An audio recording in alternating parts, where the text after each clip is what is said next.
Saudara Kejaksaan Tinggi Sulawesi Utara menegaskan komitmennya untuk fokus memberantas tindak pidana korupsi. Sepanjang 2025 hingga Mei 2026, sektor pertambangan, pengadaan barang dan jasa hingga dana bantuan bencana alam menjadi perhatian utama. Kejaksaan juga fokus pada upaya pencegahan guna meminimalisir tindak pidana korupsi.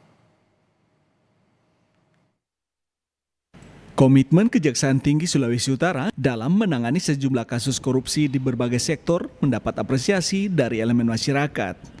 Kasus-kasus tersebut antara lain dugaan korupsi pengelolaan tambang emas PT HWR di Ratatotok, Minahasa Tenggara, dugaan tipikor penggunaan dana pembiayaan kerjasama PPLH SDH Universitas Samratulangi, dugaan korupsi dana CSR Bank Sulutgo, hingga dugaan korupsi dana stimulan bantuan bencana erupsi Gunung Ruang di Kepulauan Sitaro yang menyeret kepala daerahnya.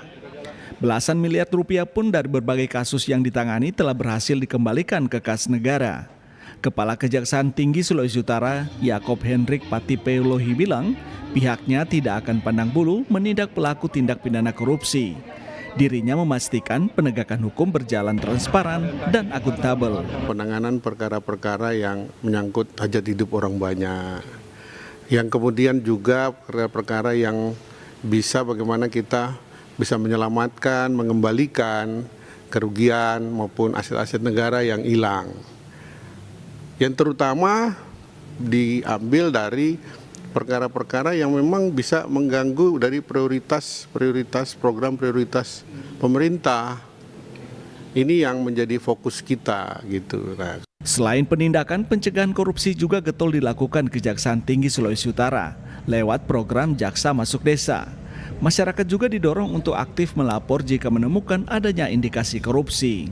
Dengan adanya langkah penindakan tegas dan upaya pencegahan secara masif, Kejati Sulawesi Utara berharap indeks persepsi korupsi di daerah ini akan terus membaik dan memberi efek jerah bagi calon pelaku korupsi. Tim Liputan Kompas TV Manado, Sulawesi Utara. Saudara, seperti apa komitmen Kejaksaan Tinggi Sulawesi Utara memberantas korupsi? Kita bahas bersama Kepala Kejaksaan Tinggi Sulawesi Utara, Bapak Jakob Hendrik Patipeulohi yang telah bergabung melalui sambungan Zoom. Selamat pagi, Pak Jakob, apa kabar? Ini prestasinya baik untuk Kejaksaan Tinggi Sulawesi Utara. Sebenarnya bagaimana strategi Bapak untuk sepanjang setahun ini, Pak? Baik, Mbak Gleris, selamat pagi, pemirsa semua. Kompas TV, terima kasih untuk kesempatan yang diberikan kepada kami. Kalau untuk strategi ini kan sebenarnya biasa-biasa saja, Mbak. Ini kan tugas yang memang kita laksanakan menjadi bagian dari tugas pokok kita, gitu ya. Tetapi memang ada beberapa fokus dalam pemberantasan korupsi ini yang menjadi perhatian kita. Khusus untuk Sulawesi Utara, memang kita melihatnya dari sisi pertambangan maupun dari sisi pengadaan barang jasa, dan ada lagi satu masalah stimulan dana siap pakai, terutama untuk bantuan-bantuan bencana yang menjadi fokus kita. Kenapa? Karena ini kan merupakan satu kebutuhan dan keperluan masyarakat banyak. Kemudian dari sektor pertambangan ini kan juga menjadi satu prioritas daripada pemerintah. Bagaimana kita harus bisa mengembalikan semua aset dan kerugian yang kerusakan yang ditimbulkan akibat pertambangan yang dilakukan tanpa arah itu. Kemudian yang lain kita lihat dari pengadaan barang jasa, kita lihat begitu banyak problematika barang jasa ini yang terjadi, terutama di dalam lemahnya pengawasan maupun di dalam proses intervensi terhadap proses pengadaan itu sendiri.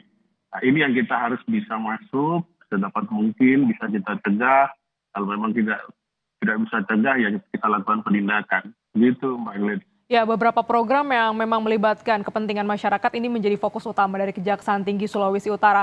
Bagaimana juga Bapak bisa membuat proses penyidikan ini atau proses hukum ini bisa berjalan transparan, karena ini menyangkut kepentingan warga juga, Bapak? Baik. Ya, kita selalu menyampaikan progres daripada proses penyelidikan, suakan penyidikan. Jadi fokus yang kita lakukan untuk pertambangan, untuk pengadaan barang dan jasa maupun dana stimulan, setiap progres apapun kita umumkan kepada masyarakat. Kita sampaikan temuan-temuannya. Bahkan di dalam proses penyidikan pun jika itu bukti sudah cukup, kemudian kita harus melakukan beberapa upaya paksa, kami lakukan dan kami sampaikan pertanggungjawaban itu kepada masyarakat dengan mengumumkan jika kemudian ada yang pelaku yang kemudian harus kita lakukan proses upaya paksa dalam hal ini penahanan, kita sampaikan kenapa kita harus menahan yang bersangkutan, apa kesalahannya, itu kita sampaikan. Bahwa kemudian nanti ada yang suka dan tidak suka, ya kami biasa saja gitu. Ya, Bapak bilang tadi sebelumnya tidak akan pandang bulu dalam penegakan hukum. Tentu ini menjadi hal yang kita harapkan dalam penegakan hukum. Bagaimana juga tindakan Bapak terhadap tim Bapak agar tidak masuk angin dalam penegakan hukum? Ya, siap. Berarti memang di dalam proses penyidikan itu sudah kita lakukan proses pengawasan dengan sistem kita. Itu satu, untuk bagaimana tim ini tidak masuk angin. Kedua, perintah Jaksa Agung pada saya jelas. Semua prosesnya sudah jelas bahwa semua proses harus berdasarkan hati nurani. Penegakan hukum itu harus berdasarkan hati nurani. Dia tidak boleh tumpul ke atas dan tajam ke bawah. Tapi dia harus benar-benar menjadi pisau yang tajam untuk kebutuhan masyarakat. Ini yang menjadi satu dasar pegangan kita, bagaimana kita akan melakukan proses penindakan ini tanpa pandang bulu siapapun yang terlibat selama kami bertugas di sini, selama itu didukung oleh alat bukti yang cukup, apapun jabatannya, apapun kedudukannya akan kami tindak sesuai dengan hukum yang berlaku. Begitu, Pak. Jadi memang ini hati nurani juga diharapkan bisa aktif begitu Pak untuk penegakan hukum. Secara singkat bagaimana harapan Bapak ke depannya untuk penegakan hukum kasus yang masih berjalan ini? Ya baik, ya tentu memang dalam harapan kita akan minta satu dari sisi birokrasi, pejabat itu kan amanah untuk melayani masyarakat, iya kan? Ya, dia harus perkuat integritasnya. Kemudian saat dia memimpin, maka sistem-sistem pengawasan yang lemah, terutama di dalam penggunaan dana-dana publik seperti yang terjadi dalam kasus dana siap pakai bencana, itu kan keadaan sangat menyedihkan kita lihat. Di mana pada saat masyarakat membutuhkan bantuan bencana saat mereka sedang hidup dalam kesengsaraan, ternyata dana itu kemudian dikelola tidak sesuai dengan petunjuk dari pusat dalam juklatnya. Ini sederhana sekali. Nah, hal-hal yang ini kan lemah dalam pengawasan. Padahal semua pejabat publik sudah diberikan amanah untuk melayani masyarakat. Dan mereka harus menghadirkan negara dalam kehidupan masyarakat. Ini yang tidak ada. Dan kami sudah melihat contoh untuk kasus Sitaro. Itu ada 1.350 dari 1.900 saksi yang kami periksa. Luar biasa sebenarnya. Dan kami merasakan bagaimana masyarakat menderita soal itu. Karena itu, maka kami putuskan, kami harus menjadikan prioritas ini secepat mungkin. Dan siapapun yang bersalah, apapun jabatannya akan kami tindak.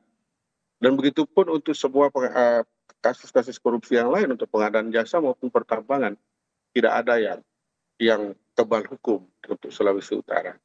Gitu, Mbak. Ya, integritas, hati nurani, dan pengawasan tentunya ini bersama-sama untuk bisa menghadirkan hukum yang adil untuk masyarakat dan juga kepentingan negara. Terima kasih Bapak Kepala Kejaksaan Tinggi Sulawesi Utara telah bergabung di Jurnal Nusantara. Sehat selalu Pak Jakob. Selamat pagi, terima kasih.